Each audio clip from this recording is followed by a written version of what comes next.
In this section, we want to look at the options available to you in Blind under the cue list. This is going to be a different cue list than the one that shows up here on your stage display. There's actually a dynamic cue list that allows you to make global edits to a lot of cues simultaneously, similar to spreadsheet. So in Blind, we'll go into Blind, we want to look at soft key number 2, which is going to be cue list. And you can see we now have a much larger cue list. You can actually see many, many more cues on this list than you could on your stage display.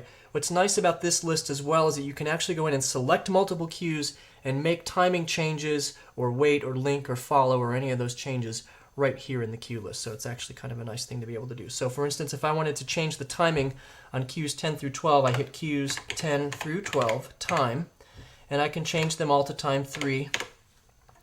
I can add a wait time, a follow time, I can add a rate. Now there is a label column over here, but note that the Express console doesn't have a label feature built into the desk. But what you can do is if you load your show file to the offline version and run it on a PC, you can label your cues there, and then when you load the show file back into your desk, your labels will appear here in the label column.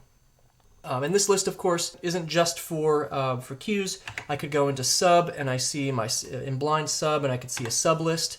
And here I can see at a glance what my submasters are doing, if there's up and dwell and down timing, what subs are pylon, if they're effects, if they're inhibitives, and I can make all of those changes again here. So when you're in Blind, just take a look at soft key 2, and you can get to one of these dynamic lists.